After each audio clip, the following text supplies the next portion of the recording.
दोस्तों नमस्कार, मैं मनोज कुमार शर्मा आजाद हिंद आवाज न्यूज के लिए आपके बीच में एक बार फिर आपका मिलता हुआ प्यार, आपके मिलते हुए कमेंट शायद मेरा मार्गदर्शन करते हैं, एक साहस भी देते हैं सच बोलने का, जो सच सोशल मीडिया पर चर्चा का विषय बन जाता है।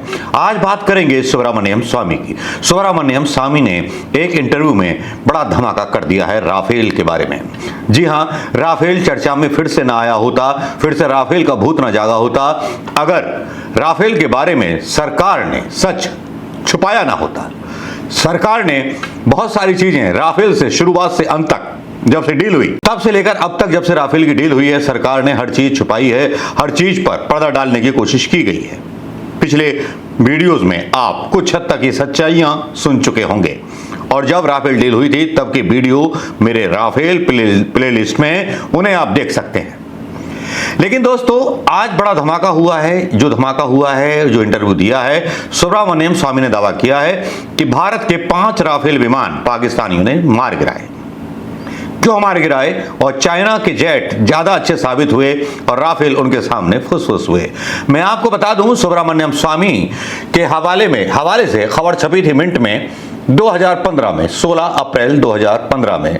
अगर गूगल करेंगे तो मिल जाएगा आपको। सुब्रमण्यम स्वामी ने नरेंद्र मोदी से राफेल सौदे को अंतिम रूप ना देने की बात कही थी। ये वो पहले नेता थे जो ये बात कर रहे थे। उस टाइम राहुल गांधी ने भी ऐसा कुछ बोला नहीं था।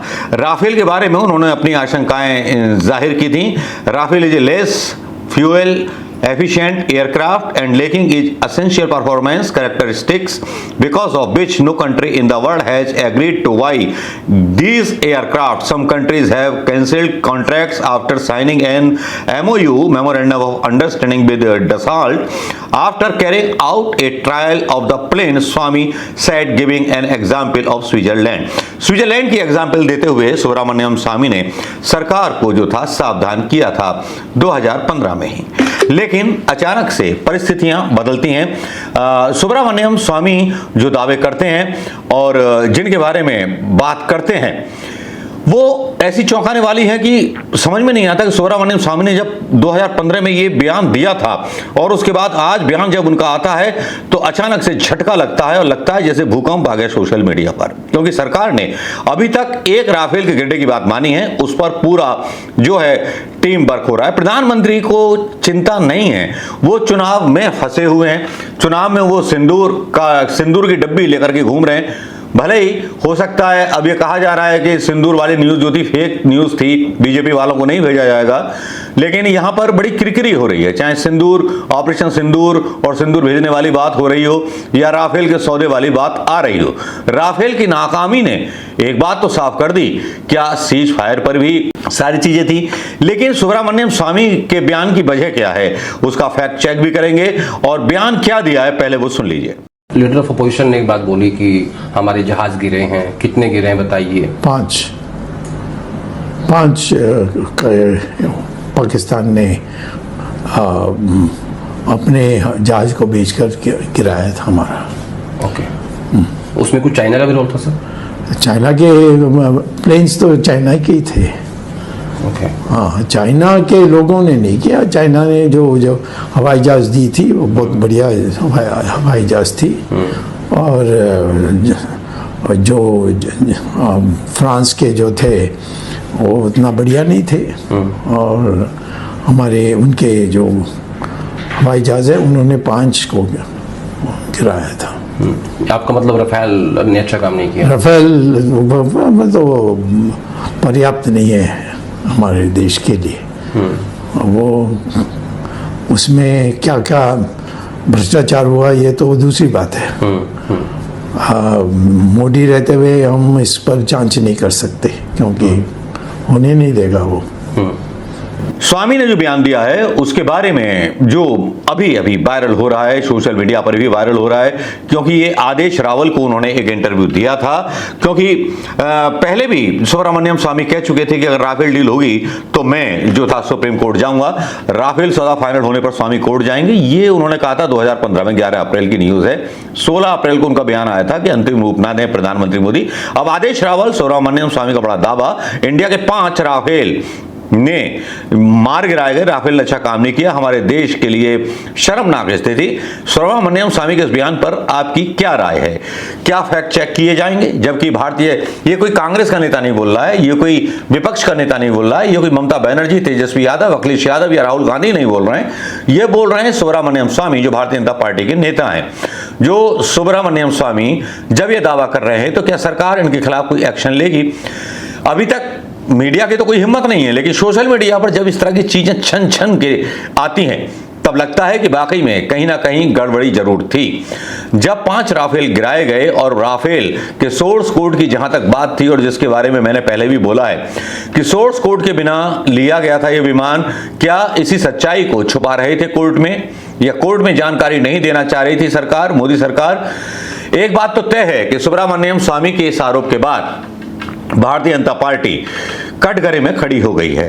देश की जनता भी पूछना चाहेगी, प्रधानमंत्री मोदी जी अपने पैसे से तो खरीद के नहीं लाए थे राफेल, और नींबू मिर्ची टांगते हुए राजनाथ सिंह अपने पैसे से खरीद के नहीं लाए थे राफेल।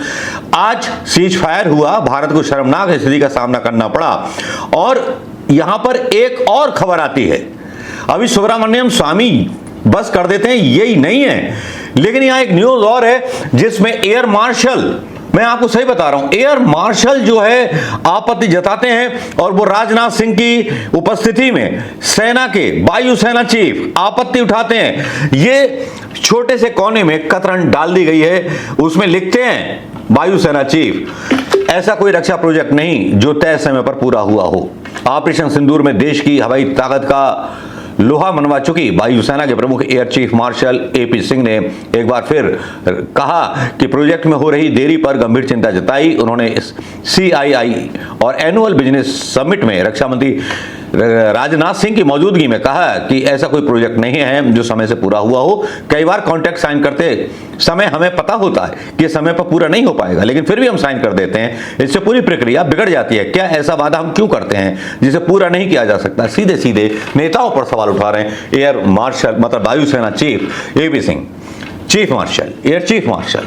तो एक तरफ जब सुब्रमण्यम स्वामी उठा रहे हैं, दूसरी तरफ एयर चीफ मार्शल सेना जो है सरकार की नीयत पर सवाल उठा रही है कि ये देरी क्यों होती है। क्या कुछ लोगों को फायदा पहुंचाने के लिए कि जिस तरह से नियम बदल दिए जाते हैं, सारी चीजें हो जाती हैं, लेकिन अब सरकार इस पर क्या कहेगी कि सुब्रमण्यम स्वामी जब दावा करते हैं अच्छा राफेल गिराए जाने का, मतलब उनके मारे जाने का, तब क्या सरकार करेगी?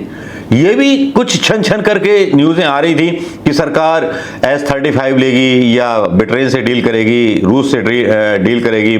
S-400 सिस्टम भी तबाह होने की खबरें चली हैं, लेकिन उसमें सच्चाई कितनी है कितनी नहीं ये नहीं पता। लेकिन जहां पर सरकार ने एक तरफ झुटलाया था कि उधमपुर बेस पर कोई हवाई हमला हुआ ही नहीं, बीजेपी नेता बयान देता है कि सो रहे थे, हमने सोने के लिए बुलाया था, और वो भी हमले की तस्दीक करता है उधमपुर के। तो ये बड़ी शर्मनाक स्थिति है। भाजपा के नेता ही प्रधानमंत्री मोदी जी की नीयत पर सवाल उठा रहे हैं, और एयर चीफ मार्शल सेना सवाल उठा रही है।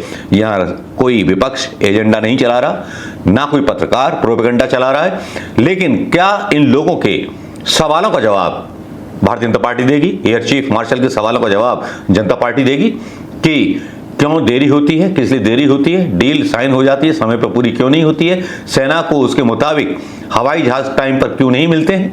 और दूसरा, सुब्रमण्यम स्वामी ने जब पहले मना किया था, जैसा कि मैंने बताया, और राफेल डील के बारे में विपक्ष को भी अपने साथ नहीं लिया गया। विपक्ष ने जब जानकारी मांगी तो विपक्ष को भी गुमराह किया गया, सुप्रीम कोर्ट को गुमराह किया गया। तब इस पर किसका दोष है? दोस्तों कमेंट करके बताएं जरूर। नमस्कार, जय हिंद।